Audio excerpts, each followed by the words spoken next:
శ్రీ గురుభ్యో నమః. శ్రీ మహాగణపతే నమః. ఏప్రిల్ నెలలో మేషరాశి వారికి ఎలా ఉండబోతుందని చూద్దాం. ఏప్రిల్ 1 నుంచి ఏప్రిల్ 30వ తారీఖు వరకు మనం చూసినట్లయితే ఏప్రిల్ 13వ తారీఖు రవి యొక్క మార్పు జన్మరాశిలోకి మేషరాశిలోకి జరగబోతుంది. గురువుతో కలవబోతున్నాడు అనమాట. ఏప్రిల్ రవి గురువు కలిస్తే ఏమవుతుందంటే గురు మౌఢ్యమి అనేది ఏర్పడుతుంది. గురువు ఎప్పుడైతే మౌఢ్యంలోకి వెళ్తాడో గురువు తన యొక్క బలాన్ని కోల్పోవటం అనేది జరుగుతుందన్నమాట.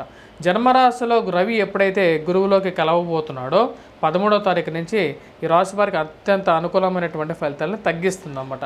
కానీ ఈ రాశి వారికి వచ్చినప్పటికీ లాభస్థానంలో ఉన్నటువంటి కుజుడు యోగ్యకారకమైనటువంటి స్థానంలో ఉన్నందువల్ల వృత్తిపరంగా వ్యాపారపరంగా ఏప్రిల్ 23వ తారీఖు వరకు అనుకూలమైనటువంటి ఫలితాలు వస్తాయి.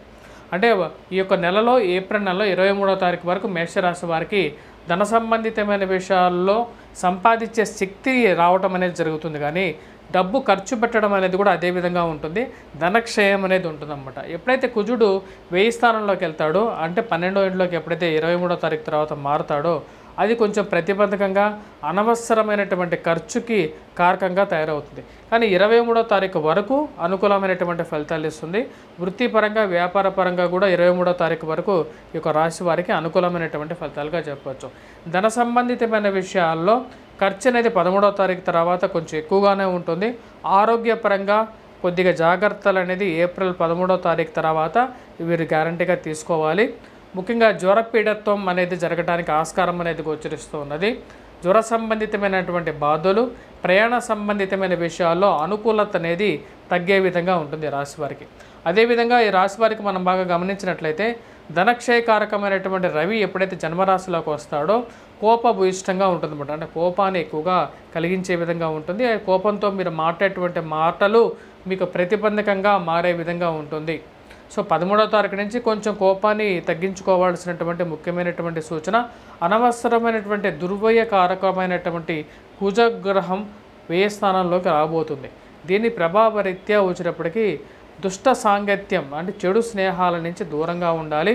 వీలైనంత వరకు ఆరోగ్యాన్ని ఎక్కువగా కాపాడుకోవాలి. డబ్బు అనేది కొద్దిగా ఎక్కువగా ఖర్చు అయ్యే విధంగా ఉంటుంది కాబట్టి వీలైనంత వరకు జాగ్రత్తగా ఉండాలి. ఇక రాశిలో ఉన్నటువంటి వ్యాపారస్తులకు వచ్చినప్పటికీ మొదటి 23వ తారీఖు వరకు చాలా అనుకూలమైనటువంటి కాలంగానే చెప్పచ్చు. ముఖ్యంగా రియల్ ఎస్టేట్ సంబంధితమైనటువంటి వ్యాపారస్తులకు కలిసి వస్తుంది. అదేవిధంగా గృహ వాహన కొనుగోలు సంబంధితమైన విషయాల్లో ప్రయత్నాలు అనేవి కొంచెం ముడిపడటానికి ఆస్కారం అనేది గోచరిస్తూ ఉన్నది 23వ తారీఖు లోపల.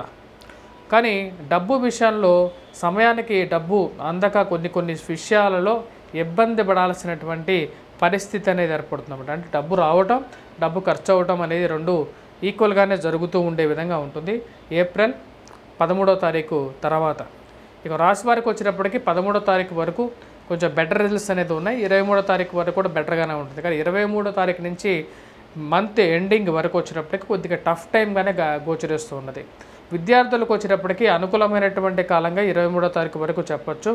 అంటే మొదటి నుంచి ఏప్రిల్ 1 నుంచి ఏప్రిల్ 23వ తారీఖు వరకు అనుకూలమైనటువంటి కాలంగా చెప్పవచ్చు.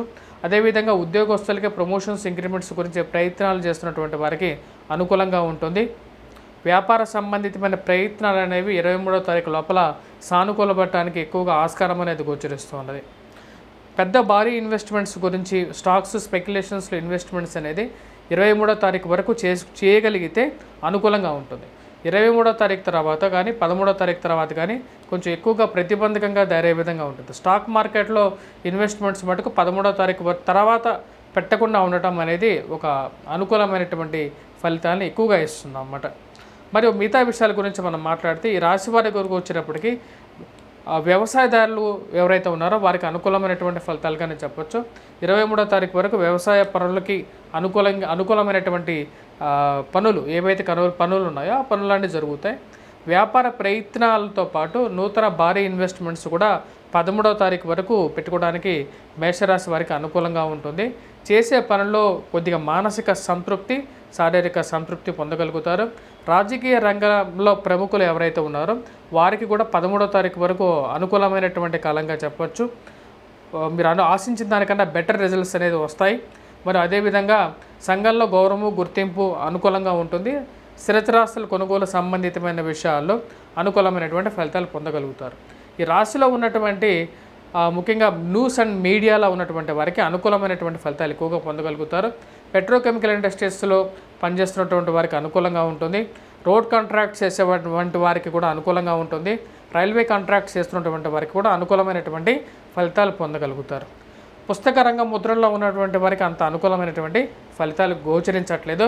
విద్యార్థులు కూడా కొంచెం కష్టపడి చదవవలసినటువంటి ముఖ్యమైనటువంటి సూచన. ఈ రాశిలో ఉన్నటువంటి వారికి గురుగ్రహ అనుకూలతనే తక్కువగా ఉంది కాబట్టి దత్తాత్రేయ స్వామి ఆరాధన అనేది చేయాలి. అదేవిధంగా కుజగ్రహ అనుకూలత రీత్యా కుజుడు ఈ రాశి వారికి ఏప్రిల్ 23వ తారీఖున సరైనటువంటి స్థానంలో ఉండట్లేదు కాబట్టి కుజగ్రహ అనుకూలాన్ని పెంచుకోవటం కోసం ఈ రాశి వారు ముఖ్యంగా పూజించాల్సింది ఎవరిని అంటే సుబ్రహ్మణ్యేశ్వర స్వామిని ఎక్కువగా ఆరాధించాలి. కుజగ్రహ శ్లోకాన్ని పఠించాలి. అదేవిధంగా రవి జన్మరాశిలోకి ప్రయాణం చేయబోతున్నాడు కాబట్టి రవిగ్రహ అనుకూల రీత్యా వీరు ముఖ్యంగా వచ్చేటప్పటికీ సూర్యారాధన చేయాలి. సూర్య నమస్కారాలు చేయటం వల్ల అనుకూలమైనటువంటి ఫలితం పొందగలుగుతారు. స్వస్తి. Please do subscribe and share.